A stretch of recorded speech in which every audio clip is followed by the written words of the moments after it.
तो बिना समय गवाए आइए शुरू करते हैं कहानी का अगला भाग। मेरे पिताजी ने देवेंद्र जी से कहा, तुम किसी डुप्लीकेट चाबी बनाने वाले को जानते हो क्या? क्योंकि अगर ताला तोड़ूंगा तो पिताजी को पता चल जाएगा और वो नाराज होंगे। देवेंद्र जी ने कहा, हाँ, बुध बाजार में एक चाबी बनाने वाला बैठता है। मेरे पिताजी ने कहा, ठीक है, कल दोपहर सारा परिवार मामा जी के यहाँ जा रहा है, तुम उसे ले आना।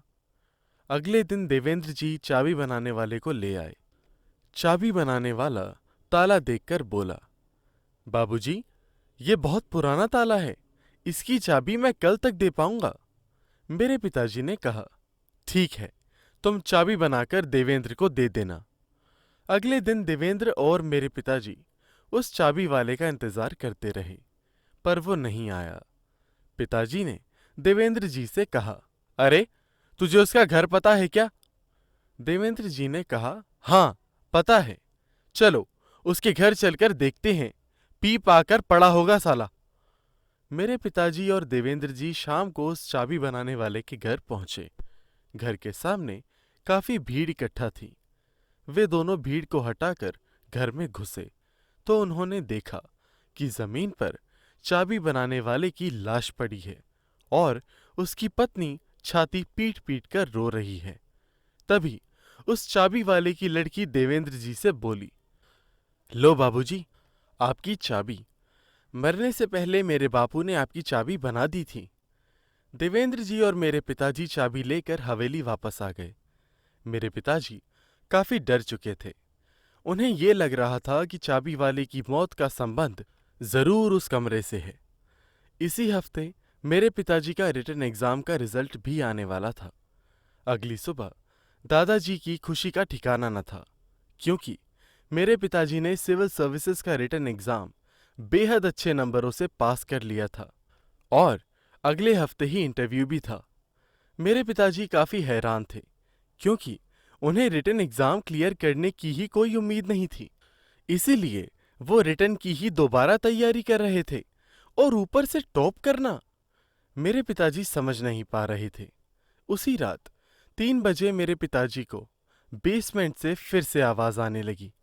इस बार बेसमेंट से वो आवाज मेरे पिताजी का नाम ले लेकर कमरे में बुला रही थी।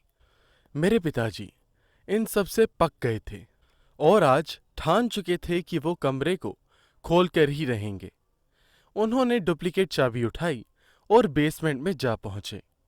बेसमेंट में घंघोर अंधेरा था, पर उस कमरे के दरवाजे के नीचे से लाल रोशनी आ रही थी।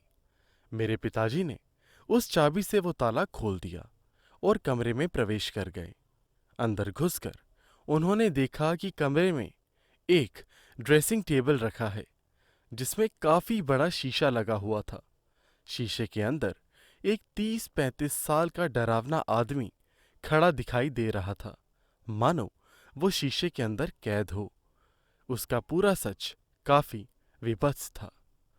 मेरे पिताजी ये सब देखकर घबरा गए। तभी उस डरावने आदमी ने कहा, डरो नहीं, मैं तुम्हें कोई नुकसान नहीं पहुंचाऊंगा, मेरे पास आओ। मेरे पिताजी को डर के साथ साथ गुस्सा भी था। उन्होंने कहा, क्यों मेरा जीना हराम कर रखा है? तुमने मुझे क्यों पागल कर रखा है? डरावना आदमी बोला, ये कमरा लगभग 20 साल से बंद पड़ा था। मैं जानता था तुम्हारे अंदर ही इसे खोलने की हिम्मत है। मेरे पिताजी ने कहा, तुम मुझसे क्या चाहते हो? मैंने तुम्हारा क्या बिगाड़ा है? आदमी बोला, मेरा नाम मनोज है। मैं इस पुश्तैनी हवेली का असली वारिस हूं। मुझ पर त्राटक किया गया है, इसीलिए मेरी आत्मा इस शीशे में कैद है। तुम ही मेरी मुक्ति की आखिरी उम्मीद हो। तुम्हें क्या लगा तुम्हारे पिताजी का प्रमोशन और तुम्हारा सिविल सर्विसेज में रिटर्न में टॉप करना क्या इत्तेफाक है? नहीं, ये मेरी वजह से है। मेरे पिताजी ने कहा, मैं अपनी मेहनत से तैयारी कर रहा था। मैंने नहीं मांगी थी तुमसे मदद, ये तुमने अपनी मर्जी से किया है। वो आदमी फिर बोला, देखो, मैं लगभग 20 साल से इस शीशे में बंद हूं और मुझे पूरा यकीन है कि जो इस कमरे को खोल सकता है वही मुझे मुक्ति भी दिला सकता है। अगर मेरी कहानी देखकर मुझ पर तुम्हें यकीन ना हो तो मेरी मदद बिल्कुल मत करना, और मैं भी तुम्हें कभी तंग न करूंगा। मेरे पिताजी ने थोड़ा विचार कर कहा, ठीक है, पर तुम अपनी कहानी सुनाओगे या दिखाओगे? उस आदमी ने कहा, सुनाऊंगा नहीं, दिखाऊंगा। आओ मेरे पास। उस आदमी का हाथ शीशे से बाहर निकलता है और मेरे पिताजी उसका हाथ पकड़कर उसी बड़े शीशे के अंदर आ जाते हैं। शीशे के अंदर आते ही पिताजी को ऐसा लगता है मानो वो किसी दूसरी दुनिया में आ गए हों, या यूं कहें किसी और डायमेंशन में आ गए हों। तो क्या हुआ मेरे पिताजी के साथ? उस आदमी ने कैसे सुनाई अपनी आप बीती? जानने के लिए देखिएगा कहानी का अगला भाग, जो जल्द ही अपलोड किया जाएगा। मैं आशा करता हूँ आपको यह वीडियो पसंद आई होगी। कृपया हमारे चैनल को सब्सक्राइब करें। धन्यवाद।